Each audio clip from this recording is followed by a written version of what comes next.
Madhuranagar PS పరిధిలో మాత్రము మరి ఒక యువతి అనుమానాస్పదంగా కూడా ఒక విగత జీవిగా బాత్రూమ్ లో పడి ఉన్న విషయము ఇప్పుడు కలకలం రేపుతుంది మధురానగర్ ఏరియా మొత్తం అని కూడా చెప్పుకోవచ్చు. మరి అదే విధంగా కూడా పోలీసులు ఇచ్చిన వివరాల ప్రకారంగా కూడా చూసుకున్నట్లయితే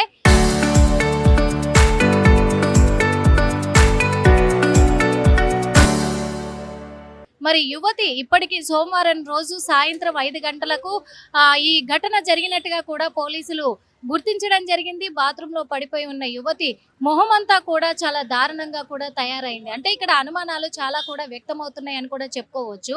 అక్కడ ఉన్నటువంటి నివాసితులు కావచ్చు, అలాగే హాస్టల్లో ఉన్నటువంటి యువతులు కావచ్చు, ఆఫ్ ది కెమెరా వాళ్ళు చెప్తూ ఉన్నారు ఒకటే విషయము. ఎందుకంటే ఆమె ఒక్కతే ఉంటుంది, ఎవరు ఉండరు ఆ రూమ్ లో. కాకపోతే అక్కడికి అప్పుడప్పుడు కూడా మరి ఓనర్ కూడా వచ్చి వెళ్తూ ఉంటాడు డైలీ అని చెప్పేసి చెప్తూ ఉన్నారు. బిల్డింగ్ ఓనర్, హాస్టల్ ఓనర్ కాదు, hostel owner separate, building owner separate. మరి అతను వస్తాడు డైలీ అని చెప్పేసి చెప్తూ ఉన్నారు. చాలా అనుమానాలు వ్యక్తం అవుతున్నాయి మాకు అంటున్నారు. సింగిల్గా ఉంటుంది, తను గుంటూరు వాసి అని తెలుస్తూ ఉంది హరిత. మరి హరితకి ఏమైంది? ఆధార్ కార్డు డీటెయిల్స్ ప్రకారంగా ఇంకా మనకు ప్రూఫ్స్ రాలేదు, కానీ అతను ఆ ఆధార్ కార్డు ప్రకారంగా మాత్రము 36 ఇయర్స్ అని తెలుస్తూ ఉంది. కానీ పోలీసులు ఇచ్చిన వివరాల ప్రకారము తను 40-42 సంవత్సరాలు ఉంటుంది అని చెప్పేసి వాళ్ళు చెప్తూ ఉన్నారు. ఇప్పటికైతే పోలీసులు మరి అనుమానాస్పద మృతి కిందనే కేసు నమోదు చేసి దర్యాప్తు కొనసాగిస్తున్నాము, పూర్తి వివరాలు వెల్లడిస్తామంటున్నారు. అదే విధంగా పోలీసులు ఇచ్చిన వివరాల ప్రకారం కూడా ఇక్కడ కృష్ణారెడ్డి అని అతనితో తనకు రిలేషన్ ఉంది, తనతో రిలేషన్ పెట్టుకుంది తను ఒక 4 సంవత్సరాలుగా కూడా అని చెప్పేసి చెప్తూ ఉన్నారు. ఈ హాస్టల్లో మాత్రం తను 5 సంవత్సరాలు 6 సంవత్సరాల నుంచి కూడా ఇక్కడే ఉంటున్నట్టుగా నివాసితులు చెప్తూ ఉన్నారు. ఇక్కడ చాలా అనుమానాలు వ్యక్తం అవుతూ ఉన్నాయి. ఇక్కడ చూస్తే ఒక పోలీసులు ఇచ్చే వివరాల ప్రకారం ఒకలాగా ఉంది, అక్కడ నివాసం ఉంటున్న ప్రజలు చెప్తున్న వివరాలు ఇంకొకలాగా ఉన్నాయి. అంటే రెండింటికి మ్యాచ్ అవ్వడం లేదు ఎక్కడ అనేది కూడా తెలుస్తూ ఉంది.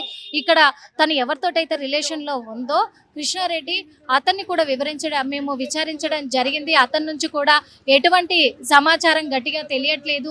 అతను బయట వ్యక్తి, హాస్టల్కి సంబంధం లేని వ్యక్తి అని అంటున్నారు. కానీ ఇక్కడ చూసుకున్నట్లయితే అక్కడ ఉన్నటువంటి ప్రజలంతా కూడా ఏం చెప్తున్నారు, లేదు ఈ హాస్టల్ ఓనర్ ఖచ్చితంగా డైలీ వస్తాడు తన దగ్గరికి అని చెప్పేసి, వాళ్ళిద్దరి మధ్య కూడా రిలేషన్ ఉంది అని చెప్పేసి కూడా వార్తలు వినబడుతూ ఉన్నాయి. కానీ ఎవరైనా తన మీద అటాక్ చేశారా అంటే అక్కడికి ఓనరు వెళ్ళి చూసి డోర్లు తెచ్చిన తర్వాతే పోలీసులకు సమాచారం వచ్చినట్టుగా కూడా తెలుస్తూ ఉంది. డోర్ తీసేసరికి ఒక విగత జీవిగా పడిపోయి ఉంది అనేది తెలుస్తూ ఉంది. అలాంటిది మరి ఆ డోర్ ఎవరు తీశారు? లోపల నుంచి తను పెట్టుకోలేదా? ఇదంతా కూడా సీసీ ఫుటేజ్ ఎందుకు పోలీసులు సేకరించారా, ఇంకా లేదా సీసీ ఫుటేజ్ ఆధారంగా ఏం తేల్చబోతున్నారు అనేది కూడా తెలియాల్సిన అవసరం అయితే ఉంది. కానీ ఇంకొక విషయం కూడా, హాస్టల్ ఇప్పుడు లీజుకి ఎవరైతే నడిపిస్తున్నారో వాళ్ళకు మరి పోలీసుల నుంచి కూడా ఫోన్ వెళ్ళినట్టుగా వాళ్ళ ఆఫ్ ది రికార్డ్ చెప్తూ ఉన్నారు. లేదు మీరు కాల్ చేయాలి తక్షణమే, ఇంటి ఓనరే, అక్కడ బిల్డింగ్ ఓనరే ఆ ఇంట్లో ఉంటానంటున్నాడు, మీరు వెళ్ళిపోవాలి అక్కడ నుంచి అని చెప్పేసి కూడా పోలీసులు చెప్పినట్టుగా తెలుస్తూ ఉంది. ఇప్పటికిప్పుడు మేము ఖాళీ చెయ్యము, మేము ఖాళీ చేసేంత వరకు కూడా మాకు టైం ఇవ్వాలి అని చెప్పేసి వాళ్ళు చెప్పినట్టుగా కూడా తెలుస్తూ ఉంది. కానీ దీని వెనకాల ఏం జరిగి ఉంటుంది అసలు? ఈ 2 రోజుల పట్టి కూడా ఎవరు గుర్తించలేని పరిస్థితుల్లో హరిత ఎందుకలా పడిపోయి ఉంది విగత జీవిగా? ఇవన్నీ కూడా పూర్తి వివరాలు తెలియాల్సి ఉంది. ఖచ్చితంగా కూడా పోలీసులు తొందరలోనే తెలియజేస్తాము, దర్యాప్తు కొనసాగిస్తున్నాము అని చెప్తూ ఉన్నారు మధురానగర్ పోలీసులు అయితే. కెమెరామెన్ మధుతో నిర్మల, ఆర్టీవీ. మధురానగర్లో ఒక విషాద ఘటన చోటు చేసుకుందని చెప్పుకోవచ్చు. ఎందుకంటే లేటుగా వెలుగులోకి వచ్చిన ఒక విషయం కూడా, హారిక అనే యువతి ఇదే రూమ్లో ladies hostel, Bhargavi ladies hostel ఇది. ఈ హాస్టల్లో పైన టెర్రస్ పైన ఆ యువతి హారిక అనే యువతి గుంటూరుకు చెందిన మహిళగా కూడా గుర్తించారు పోలీసులు. మరి ఆ యువతి ఇదే రూమ్లో ఉంటారు. ఈ రూమ్లోనే 3 రోజుల తర్వాత, అంటే దాదాపు ఇప్పుడు 11వ తేదీన జరుగుండొచ్చు అనేది కూడా పోలీసులు అంచనా వేస్తున్నారు. బాత్రూంలో పడిపోయి తను ప్రాణాలు కోల్పోయిన స్థితిలో కనిపించడం అనేది కూడా ఇప్పుడు సోషల్ మీడియాలో ఒక వైరల్గా కూడా మారింది అనుకోవచ్చు. అదే ఒక విషాద ఘటనగా కూడా మారింది అనుకోవచ్చు. ఎందుకంటే తను 40 సంవత్సరాల యువతి హారిక, తను ఇక్కడే ఉంటుంది. అందులో ఇప్పుడు తను ఇక్కడ ఉండబట్టి కూడా దాదాపు 7 సంవత్సరాల నుంచి ఇక్కడే ఉంటుంది. తనకి ఇక్కడ ఉండే హాస్టల్కి ఎటువంటి సంబంధం లేదు అనే కొన్ని వార్తలు కూడా వినిపిస్తూ ఉన్నాయి. అదేవిధంగా ఈ బిల్డింగ్‌కు సంబంధించినటువంటి ఓనరు ఎవరైతే ఉన్నారో ఆ ఓనర్‌ని కూడా మధురానగర్ పోలీసులైతే అదుపులోకి తీసుకోవడం జరిగింది. ఆ ఓనర్ ఇచ్చిన వివరాల ప్రకారం కూడా ఎందుకంటే పోలీసులకు కూడా సమాచారం ఓనరే అందించినట్టుగా కూడా తెలుస్తూ ఉంది. ఓనరు ప్రతిరోజు కూడా ఇక్కడికి ఈవిడ దగ్గరికి హారిక దగ్గరికి వస్తాడు అని తెలుస్తూ ఉంది. పోలీసులు ఇచ్చిన సమాచారం మేరకే ప్రతిరోజు వచ్చి తనని కలుస్తూ ఉంటాడు. అలాగే ప్రతిరోజు ఉదయాన్నే లేవగానే కూడా ఓనర్‌కి కాల్ చేస్తది అనేది తెలుస్తూ ఉంది. ముఖ్యంగా చెప్పాలి అని అంటే కూడా ఓనర్‌తో తను ఇక్కడ సహజీవనం ఉంటున్నట్టుగా తెలుస్తోంది. ఈ మహిళ హారిక అనే మహిళ. ఇక్కడ సహజీవనము ఓనర్‌తో ఈ బిల్డింగ్ ఓనర్‌తో ఉంటున్నటువంటి హారిక ప్రతిరోజు తనకు ఫోన్ చేసిన ఎడల మరి 11వ తేదీన కూడా ఉదయం 8:30 గంటల ప్రాంతంలో ఓనర్‌కి కాల్ చేసినప్పుడు తనొచ్చి ఇక్కడ టిఫిన్ కూడా ఇవ్వడం జరిగింది. ఆ తర్వాత నుంచి తను ఫోన్ లిఫ్ట్ చేయట్లేదు ఫోన్ చేసినా కానీ.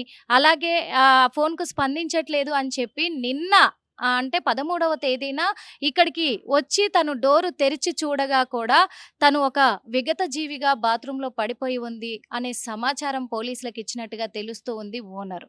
కానీ ఇక్కడ చూస్తే పోలీసులు మాత్రము అనుమానాస్పద మృతి కింద కూడా కేసు నమోదు చేశారు. ఎందుకంటే తను బాత్రూంలో పడిపోయి ఉంది అని అంటున్నారు. అలాగే తనకు హెల్త్ ఇష్యూస్ ఉన్నట్టుగా తెలుస్తూ ఉంది. అదే కాకుండా ప్రతిరోజు ఫోన్ చేసే తను ప్రతిరోజు తనని కలవడానికి వచ్చే ఓనరు 2 రోజులుగా ఎందుకు రాకుండా ఉన్నాడు? ఎందుకు రాలేదు? అంటే తనే పడిపోయిందా?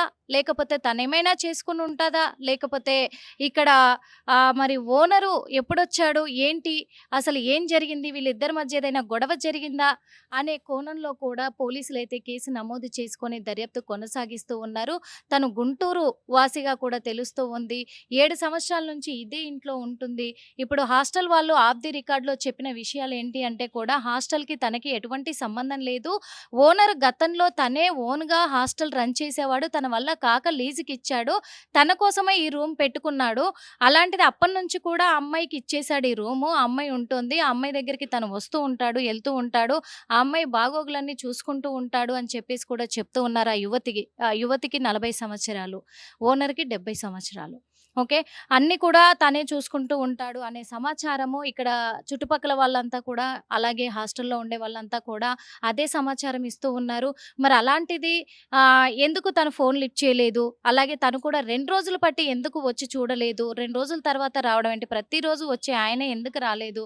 అనే కోణంలో కూడా వాళ్ళు అనుమానాలు వ్యక్తం చేస్తూ ఉన్నారు. కాబట్టి ఈ హాస్టల్‌కి తనకి సంబంధం లేదు కాబట్టి అసలు తనతో మేమెవరము మాట్లాడే వాళ్ళం కాదు. తను ఏదైనా పనుంటే బయటికెళ్ళేది, వచ్చేది, ఉండేది. కాకపోతే తనకి హెల్త్ ఇష్యూస్ ఉన్న మాట వాస్తవమే. తనేమన్నా కాలు జారి బాత్రూమ్‌లో పడిపోయి ఉంటుందా? అనే అనుమానాలు కూడా పోలీసులైతే వ్యక్తం చేస్తున్నారు. ఎందుకంటే తను కొంచెం హెవీ పర్సనాలిటీ. తనకు లివర్ పరంగా కూడా ప్రాబ్లమ్స్ ఉన్నాయి అనేది తెలుస్తూ ఉంది అని చెప్పేసి పోలీసులు ఇందాక కూడా మనకు సమాచారం ఇచ్చారు. అదే విధంగా కూడా ఒకవేళ కాలు జారి పడిపోయి ఉంటే గనక అందుకే ఎందుకంటే బాత్రూమ్‌లో పోలీసులు ఇప్పుడు ఎప్పుడైతే ఓనర్ వచ్చి చూసాడో, చూసిన వెంటనే పోలీసులకు సమాచారం ఇవ్వడంతో పోలీసులు వచ్చేసరికి కూడా బాత్రూమ్‌లోనే పడిపోయింది కాబట్టి కాలు జారేమన్నా పడిపోయి ఉంటదా? ఆ తర్వాత ఎవరు తనతో మాట్లాడరు కాబట్టి అందుకు ఎవరు చూసే అవకాశం లేకపోయిందా 2 రోజులు బట్టి కూడా? 2 రోజులుగా ఇదే ఇంట్లో విగత జీవిగా పడిపోయి ఉన్న హారిక ఏం జరిగింది అనే ఒక అనుమానాస్పద మృతి కింద కూడా పోలీసులు కేసు నమోదు చేసి మధురానగర్ పోలీసులైతే కేసు దర్యాప్తు కొనసాగిస్తూ ఉన్నారు. ఇంకా పూర్తి వివరాలు కూడా వెల్లడించే అవకాశం ఉంది. ఎందుకంటే ఓనరు వాళ్ళ అదుపులోనే ఉన్నారు. ఓనర్ దగ్గర నుంచి 2 సెల్ ఫోన్లు కూడా పోలీసులు స్వాధీనం చేసుకున్నారు. ఆ ఫోన్‌లల్ల డేటాని అలాగే ఇక్కడ హారిక ఫోన్‌లో ఉన్న డేటాని కూడా మొత్తం సేకరించే పనిలో ఉన్నారు మధురానగర్ పోలీసులైతే. మరి పూర్తి వివరాలు కూడా అన్నీ మొత్తం విచారించిన తర్వాత దర్యాప్తంతా పూర్తయిన తర్వాత మొత్తం ఏం జరిగింది అనే కోణంలో కూడా వెల్లడించే అవకాశం అయితే ఉంది. కెమెరామెన్ మధుతో నిర్మల ఆర్టీవీ.